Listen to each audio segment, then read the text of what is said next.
Hey everyone, welcome back to the channel. Today I'm going to talk about investment banking recruiting at the MBA level. So this was something that greatly stressed me out during my pre-MBA journey, and there's a lot of mystery around this process, and I didn't really understand it. And when talking to schools, they all say, just wait to get to campus and we'll fill you in. So here's a quick video going over kind of the timeline and the process. And really, this video is focused on programs in the top 20 of kind of like the US News ranking. The reason that is there's a structured recruiting process for most of those programs. When you start getting outside of the top 20 programs, the structured recruiting is going to fall off. While you may, if you're at like Rice or Jones down in Houston, there may be a structured process for kind of the Houston energy banks, but not for anything in New York City. And even at like the top programs, I'm going to guess Harvard and Stanford and non-finance focused top programs probably don't have a structured process. It's probably a lot more of you just apply and they interview you when you're at those programs. But so this is, I guess, really for kind of those core top 10 to top 20 MBA programs that do well in investment banking. So if you think of the Cornells, the NYUs, the Dukes, the Dardens, UNCs, um, and I'm probably missing UCLA probably does pretty well. I don't know if they have as structured of a program for New York City recruiting, but I'm sure they have one for LA and SF. But anyways, let me hop into this, threw together a quick little slide deck for you guys. So the timeline, high level, you get to campus, company presentations happen, usually August to October. Fall break happens. During your fall break, you're going to go to New York City. After fall break, you'll do coffee chats up until Thanksgiving break. You'll drop your applications in early December. Interview schedules released around like finals late December before you head home for winter break. And then if you get lucky, you have some interviews on campus in early January. And this is a rough timeline. It's going to change program to program, but I have a lot of friends and coworkers that went to other top 20 programs, and we've discussed the recruiting, and it's all pretty similar.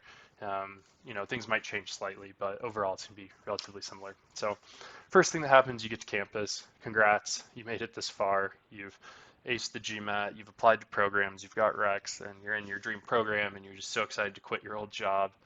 And you're on campus, it's orientation, everything's great. You just got your study group or your learning group. You're meeting all these people for the first time, and then you learn about career clubs. Investment banking club is going to find you. Most of these top programs are going to have an investment banking club. Their job is to hold your hand through this process. Different schools are going to have different levels of hand holding available. But program I went to, we met weekly.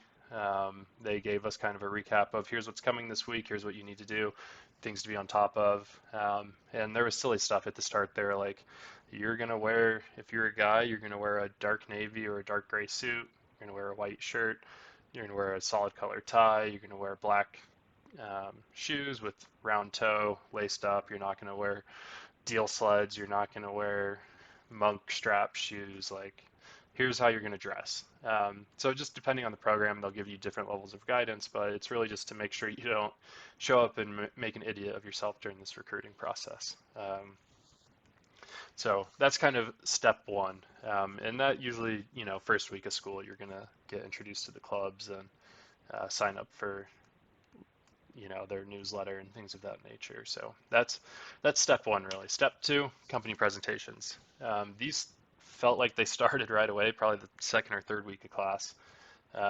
And what this is every bank comes to campus and they tell you they're the best bank. I don't remember the bank, but some energy bank out of Houston that was like a boutique kind of middle market. And they're great in the energy sector, don't get me wrong, but they like showed up and they're like, we're the number one energy bank if you look at deals that are with an EV between 250 and 1 billion that have transacted in the last like 13 months. Like everyone just takes the league tables and they manipulate the data to make themselves the best, I guess is kind of what I'm saying at something. In reality, the banks that don't do that were like Goldman and JP Morgan because they actually are the best and they know that. So they don't have to come here and tell you they're the best. It's entertaining. They're like 30 minutes to 45 minutes. They're pretty dry. They talk about their platform that is literally just their investment bank. When they say platform, it just means our investment bank. They're like, our platform is different, our culture is different. And it's going to be alumni that come, assuming your school has decent alumni representation out on Wall Street. And the breadth and quality of banks that come to campus is really going to be dependent on the alumni you have at banks across Wall Street and kind of the strength of your program. So the school I went to was a top 20 program. We had, I think, most major, like Goldman, JP Morgan, Morgan Stanley, Barclays, Wells Fargo, Bank of America. So most of the bulge brackets came. Um, Evercore comes, Houlihan came. So a handful of like the elite middle market, and then a ton of middle markets come. Um, so it's just really going to depend on the strength of your program. I'm going to guess if you're at NYU or Cornell, every single bank is going to come to campus. But I think all in all, we had like 30 banks show up to campus to pitch us. So they're interesting. Really, the point of this is you get to meet the alumni at these programs. You go to a happy hour after, you get to chit chat with them, just kind of get to know some people, and then send them an email after, just thanking them, just so really you have their contact information, and you can reach back out to them later for coffee chats, which we'll get to here in a minute. And then the next thing, it's fall break. You know, you looked at all your friends that went to business school a couple of years ago. They posted pictures of Mykonos. You're like, man, I'm gonna go hit up the Lindsay Lohan Club before off-season hits in Mykonos. No, nope, you're hopping in a car or hopping in a plane. You're going to New York City. Lucky you. Um, you get to book a two bedroom or a 2 bed hotel room with like 6 classmates. It's like $600 a night that none of you really want to pay for, so you can wear suits all day and walk around the city and go from bank to bank. It's a week long. Most programs do it, from my understanding. My program did it. So you're going to just kind of go talk to, it's the same thing as coming to presentations, but now you're going to their headquarters as opposed to them coming to your campus. It's the exact same thing. Some of them will buy you lunch, buy you breakfast, have a happy hour at night. It's just another touch point really to get to meet the bankers.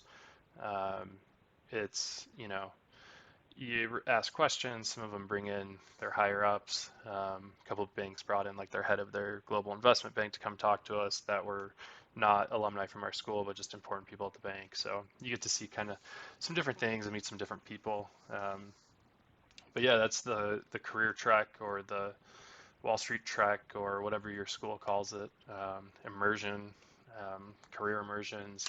So after that, you get back to campus and coffee chats begin. So this varies kind of based off your program, but if you are in New York City, you will be going to the offices of all the bankers.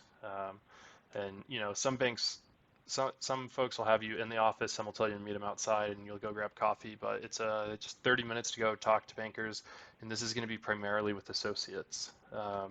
As you get to know more and more people at the bank, the associates will push you up, and you might start talking to VPs or directors and managing directors. During my recruiting process, ended up talking with kind of one bank ended up talking with the global head of IB.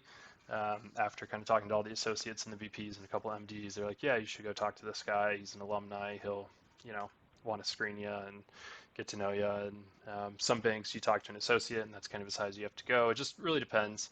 And also it depends how many alumni your school has. And some banks like it more than others, for you to try to talk to everyone. So I think throughout this process of coffee chats, I think I ended up with like 65 or 70, something like that, coffee chats over the course of like probably what was a month or so. I think it's like October, late October through late November.